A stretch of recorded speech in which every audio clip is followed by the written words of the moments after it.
수출도 세계 지표가 한국 지표가 될 정도로 수출도 호조가 되고 있단 말이죠. 예. 그럼 말씀하신 최대 관건이 이제 금리인데 예. 항상 우리는 먼저 올리지는 않거든요. 예. 미국 시장이 올리면 이제 추이를 보고 따라 올리는 건데 예.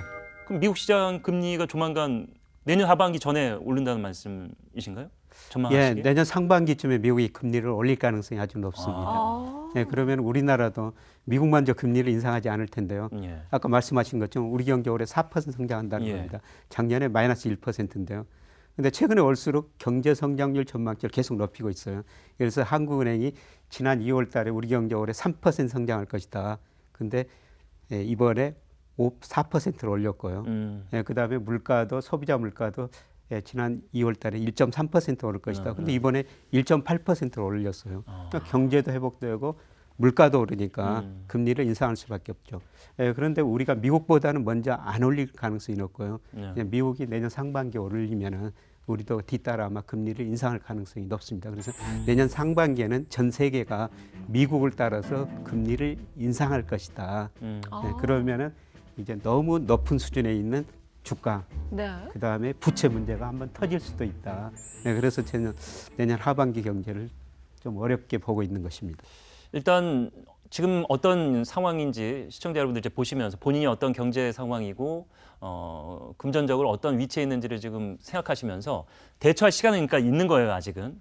예. 제일 큰 문제가 이제 가계 부채 부분이라고 말씀하셨는데 통상적으로 1% 금리가 오를 경우에는 이제 뭐 부채가 체감하는 11조 원 정도 오른다 뭐 이런 통계도 있더라고요. 예, 맞습니다. 근데 이게 젊은 층들이 결국에는 요즘 빚을 많이 내고 있기 때문에 일단 주식도 잠시 뭐 살펴보겠습니다만 빚을 내서는 B2도 있고 집을 사야 되는 분위기에서 영끌해 갖고 집 산 사람들도 있고 그러니까 대출을 끼인 상태에서 이분들이 지금 가장 큰 위기에 놓여 있는 그런 부류라고 지금 보면 되겠습니까? 예, 우리나라 가계부채가 지난 3월 말 현재 1,765조 원이나 되거든요. 예, 우리나라 가계부채가 세계에서 가장 빨리 늘어난 나라 중에 하나예요. 그래서 금리가 오르면은 돈 빌려 쓰신 분들 그만큼 금리 부담이 올라가고 있죠. 그런데 우리나라 저 가처분 소득에서 매년 매월 올리금 상환한 부담 비율이에요. 약 30% 정도 돼요. 네. 예, 그러니까 한 달에 뭐 500만 원을 번다면은 30% 150만 원은 매월 이자나 원리금을 상환한다고 보고 있죠. 예, 그런데 이제 금리가 올라가면 그 부담이 더 커질 수가 있습니다.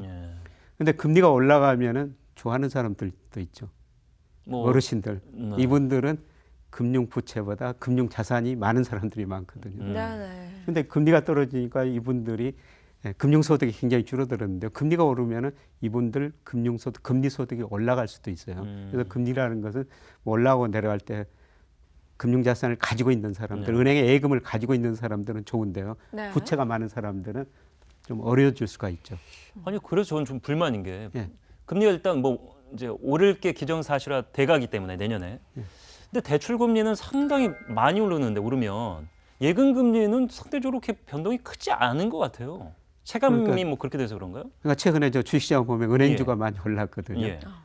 은행 수입은 뭡니까? 예대금리 차라고 그래요. 예금 금리하고 대출 금리. 금리가 오를 때는 은행이 이거 대출해 줄 때 금리를 빨리 올려버립니다. 근데 예금 금리는 서서히 천천히 올리거든요.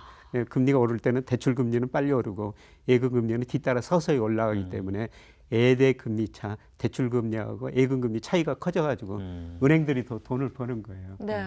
예, 그래서 최근에 그 일부 저 정치 쪽에서는 은행이 그런 식으로 돈을 많이 버니까 거기다가 은행 돈을 좀 저소득층한테 줘야 된다.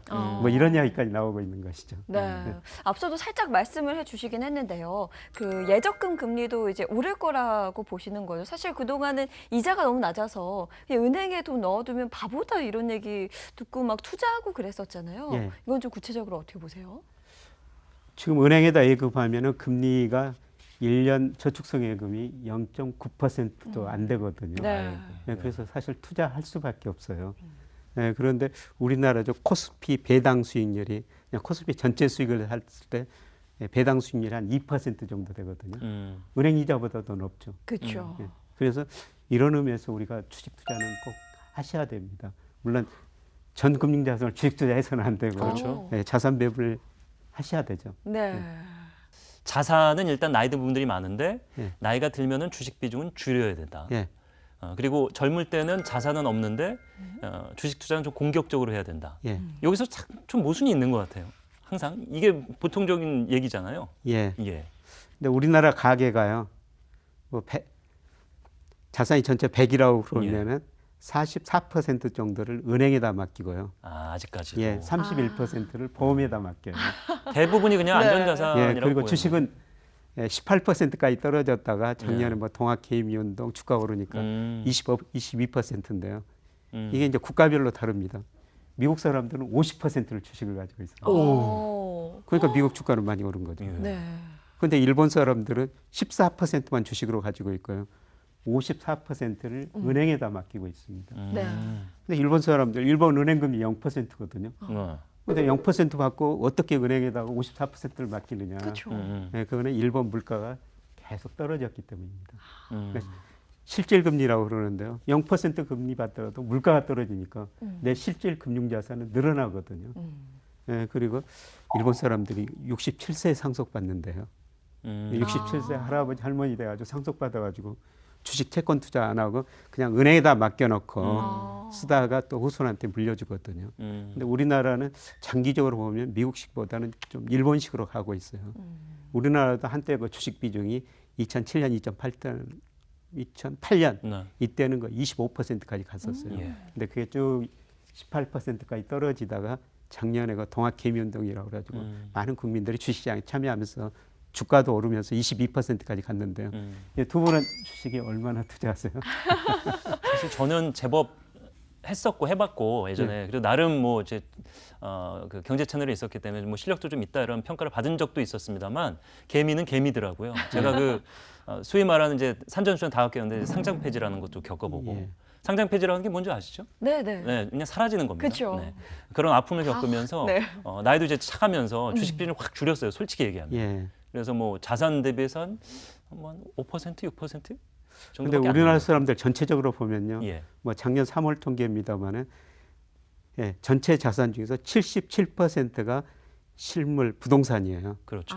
예, 23%가 금융자산이고요. 예. 금융자산 중에서 전월세 보증금이라고 들어가거든요. 예. 그걸 빼면은 17%밖에 금융자산이 안 됩니다. 아. 예, 그리고 50대 후반, 뭐 60대 이분들은 80% 이상이 실물자산 부동산이에요. 근데 이게 사실 너무 높습니다.